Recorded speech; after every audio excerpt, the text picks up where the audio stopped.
सदियों से ज्योतिष शास्त्र मतलब एस्ट्रोलॉजी लोगों को अपनी तरफ खींचता रहा है। ये दावा करता है कि हमारी जिंदगी, हमारी पर्सनैलिटी, सब कुछ पहले से ही सितारों में लिखा हुआ है। पर क्या ये सच है? तो आज हम इसी की तह तक जाएंगे। सबसे बड़ा सवाल तो यही है ना? क्या आसमान में चमकते इन ग्रहों में इतनी ताकत है कि वो धरती पर हमारी जिंदगी को कंट्रोल कर सकें? चलिए देखते हैं कि विज्ञान इस बारे में क्या कहता है। अच्छा, इस सवाल का जवाब ढूंढने से पहले ये समझना जरूरी है कि ज्योतिष असल में दावा क्या करता है, मतलब इसका पूरा आइडिया किस चीज पर टिका है। तो ज्योतिष का जो मेन आइडिया है वो ये है कि जब हम पैदा हुए उस वक्त ग्रहों की जो पोजीशन थी वही हमारी पहचान बनाती है और हमारे भविष्य का खाका खींचती है। और इसी एक आइडिया ने अरबों लोगों को अपनी तरफ खींचा है। यहाँ एक बात बिल्कुल साफ कर लेनी चाहिए, ज्योतिष शास्त्र यानी एस्ट्रोलॉजी और खगोल विज्ञान यानी एस्ट्रोनॉमी दोनों एक चीज नहीं है। एस्ट्रोनॉमी एक असली विज्ञान है जो ग्रहों और तारों की पढ़ाई करता है, वहीं ज्योतिष एक विश्वास है जो उनकी पोजीशन देखकर भविष्य बताने का दावा करता है। ऑलराइट, तो चलिए अपनी पड़ताल के पहले हिस्से में चलते हैं। हम ज्योतिष के दावों को विज्ञान, खासकर फिजिक्स की कसौटी पर कस कर देखेंगे। क्या इनके दावों में कोई वैज्ञानिक दम है? साइंटिफिक नजरिए से देखें तो ज्योतिष विज्ञान के बेसिक रूल्स पर ही खरा नहीं उतरता। पहली बात, इसके दावे सबूतों पर आधारित नहीं है। दूसरी, इन्हें टेस्ट नहीं किया जा सकता। और तीसरी, इसकी भविष्यवाणियां इतनी गोलमोल होती हैं कि वो लगभग हमेशा सही लगती हैं, जिस वजह से उन्हें गलत साबित करना नामुमकिन हो जाता है। अब ये एक बहुत ही जरूरी सवाल है। चलिए एक पल के लिए मान भी लेते हैं कि ग्रह हम पर असर डालते हैं। तो ये असर होता कैसे है? कौन सी नेचुरल फोर्स यहाँ काम कर रही होगी?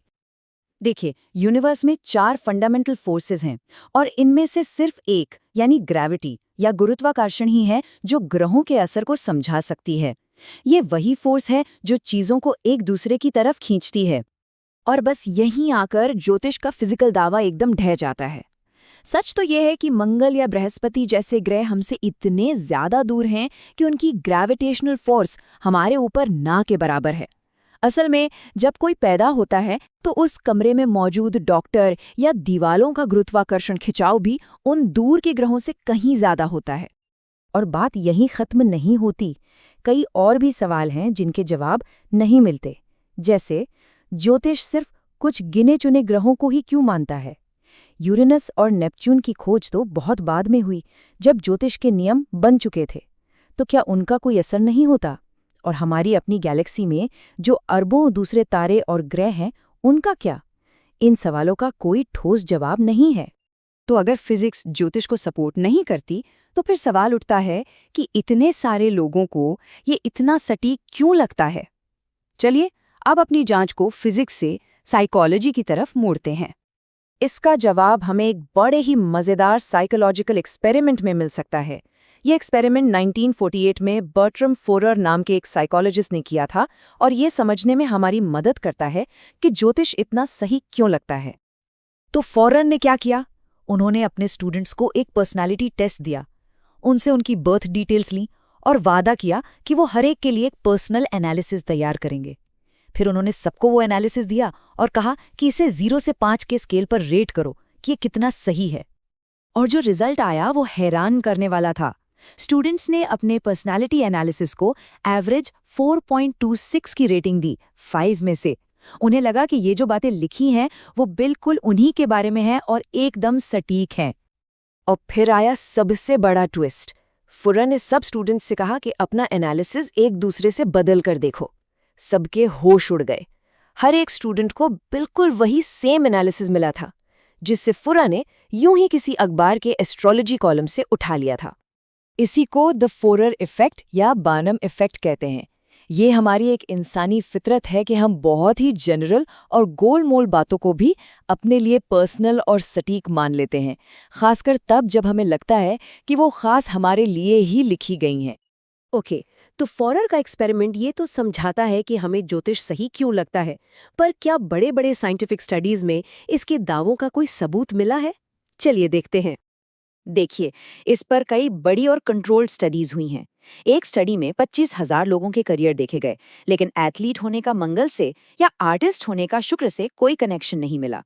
एक और स्टडी में प्रोफेशनल ज्योतिषियों को हत्यारों और आम लोगों की जन्म कुंडली दी गई, लेकिन वो उनमें कोई फर्क नहीं कर पाए।